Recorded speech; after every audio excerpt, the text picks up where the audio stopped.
అంతా పక్కన పెడితే సో ఇద్దరు పిల్లలు ఉన్నారు, ఫ్యూచర్ హీరోస్ లాగా ఉన్నారు వీళ్ళు. మరి కాదా హీరోసేనా మీరు? జీరోసా? హీరోసే కదా. మీ డాడీ షాక్ అవుతుంది మరి హీరోస్ అంటే. సో అంటే ఫ్యూచర్ హీరోస్ లాగా ఉన్నారు. సో మీరు హీరో లాగా ఇప్పుడు పాటలు తీస్తున్నారు ఏంటి, ఏం సంగతి? అంటే అప్పుడు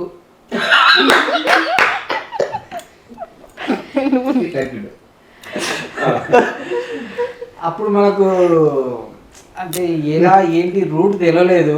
బట్ ఇప్పుడు కొద్దిగా ఇన్స్టాలో ఫేమ్ అవుతున్న కొద్దీ చాలా కొన్ని ఆఫర్లు వస్తున్నాయి. వచ్చిన దాన్ని ఎందుకు వేస్ట్ చేసుకోవడం అని చెప్పి కొద్దిగా బాడీ ఫిజిక్ మెయింటైన్ చేసుకుంటున్నా వెళ్తున్నాను అంతే.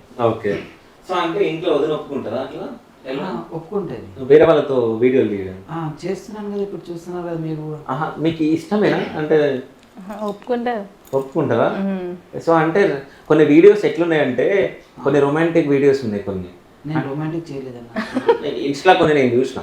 అంటే లవ్ ఫీల్ ఉన్న సాంగ్స్ ఉంటాయి. అంటే ఇద్దరు హస్బెండ్ అండ్ వైఫ్ లాగా లేకుంటే లవర్స్ లాగా కొన్ని వీడియోలు చేస్తారు. అవి చూసినప్పుడు మీరు ఏమనుకుంటారు? వీడియోస్ వరకే కదా అట్లా అని సపోర్ట్ సపోర్ట్ చేస్తారా? 100% సపోర్ట్ చేస్తారు. ఓకే.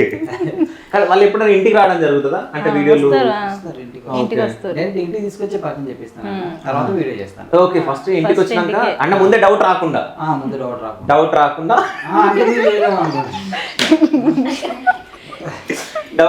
ముందే పర్చేజ్ చేస్తారు అంతే. అంటే మన మీద నమ్మకం కూడా ఉంది కాబట్టి ఫస్ట్ తీసుకొచ్చి పరిచయం చేపిస్తాను. ఓకే. నమ్మకం ఉందా? ఉందా? నీకు నమ్మకం ఉందా? నమ్మకం ఉందా? ఏంది, ఎందుకుంది నమ్మకం చెప్పు. నమ్మకం ఉందా మీ డాడీ మీద? మీ డాడీ మంచోడా? డార్లింగ్ డార్లింగ్ అని ఎవరు నువ్వు పిలిచినట్టు కదా మరి? రియల్ కదా? రియల్గా కూడా జమ్మికుంట దగ్గర కామెతో వీడియో తీస్తుంటే నేను చూసినా. జమ్మికుంటలో మోడల్ కూడా ఉందా? మన ఇంటికి వచ్చి వీడియో తీసుకోలే. హాయ్ ఫ్రెండ్స్, నేను మీ జమ్మికుంట మోడల్. నిజంగా ఉందా జమ్మికుంట? ఏదో ఉత్తగా అన్నా.